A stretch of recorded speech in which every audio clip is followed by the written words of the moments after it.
রাজ্যের পরবর্তী ডিজিপি হচ্ছেন সঞ্জয় মুখোপাধ্যায়। সঞ্জয় মুখোপাধ্যায়ের নামে চূড়ান্ত সিলমোহর দিল জাতীয় নির্বাচন কমিশন। গতকালই রাজীব কুমারকে ডিজিপির পদ থেকে সরিয়ে দেয় কমিশন। তারপর অন্তর্বর্তী ডিজিপির দায়িত্বে আসেন বিবেক সহায়।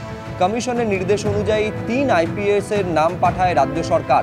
বিবেক সহায়, সঞ্জয় মুখোপাধ্যায় এবং রাজেশ কুমার, এই 3 জনের নাম প্রস্তাব করা হয় রাজ্যের তরফে।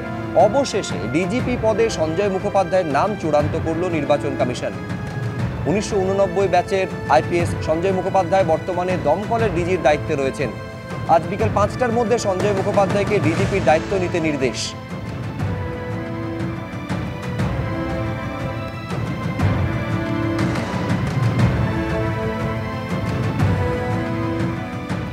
ডিজিপির পদ থেকে রাজীব কুমারকে অপসারণের পর নির্বাচন কমিশনকে নিশানা তৃণমূলের। এবার সুপ্রিম কোর্টের নজরদারিতে নির্বাচন চাইল তৃণমূল। নির্বাচন কমিশনের মতো সংস্থাকে ধ্বংসের কৌশল নিয়েছে বিজেপি। বিজেপি কি জনগণের মুখোমুখি হতে ভয় পাচ্ছে? সেই কারণেই কি নির্বাচন কমিশনকে পার্টি অফিস বানিয়ে বিরোধীদের নিশানা করছে? নির্বাচিত সরকারের আধিকারিককে বদলি করা হচ্ছে। অবাধ শান্তিপূর্ণ ভোটের জন্য সুপ্রিম কোর্টের নজরদারিতে ভোট চাই, সোশ্যাল মিডিয়ায় পোস্ট ডেরেক ওব্রায়েনের।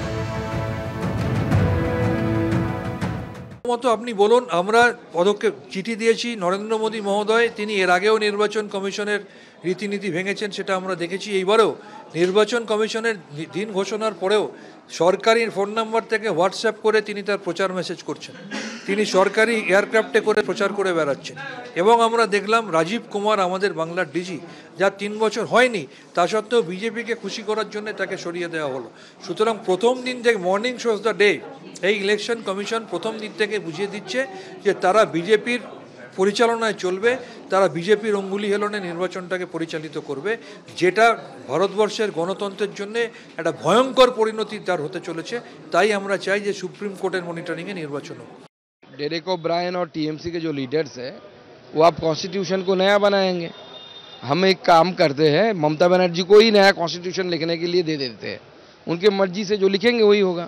ECI है, ECI जो काम करता है वो एक संवैधानिक संस्था है, तो उनको अधिकार दिया है संविधान के द्वारा कि इलेक्शन हो कराए। हाँ, स्टेट इलेक्शन की तरह तो ECI सेंट्रल इलेक्शन कमीशन तो नहीं चलाएगी कि ममता बनर्जी जो बोलेगी वही करेगी। ये तो नहीं हो सकता। पहले भी हटे हैं ना, जिंदगी में पहली बार हट रहे हैं क्या, दूसरी बार हट रहे हैं? जो जिसके पास लाला की लाल डायरी थी, शारदा की लाल डायरी थी, जो भगोरा था, एक पुलिस अफसर होके भगोरा, उसको अगर नहीं हटाएगा तो किसको हटाएगा आप बताइए। डेरेक ओब्रायन কি বললেন তার উপর কিছু নির্ভর করে না। উনি কখন কি বলবেন না বলবেন তাকে জানে। উনি বলেছেন যে নির্বাচন কমিশন তারা ঠিকভাবে কাজ করছে না, কোর্টে যাওয়া উচিত। যান, কোর্ট তো খোলা আছে। কিন্তু যাওয়ার সময় খেয়াল রাখবেন, রাজ্যের নির্বাচন কমিশন পঞ্চায়েত নির্বাচনে জেতাকে হারিয়েছে, হারাকে জিতিয়েছে, জবরদস্তি করেছে, কোর্টের নির্দেশকে অমান্য করেছে। তৃণমূল তখন নির্বাচন কমিশনকে পাপেট বানিয়ে নিজেদের পকেটে পুরে রেখেছে। তৃণমূল তখন সেই নির্বাচন কমিশনের পাশে দাঁড়িয়েছে।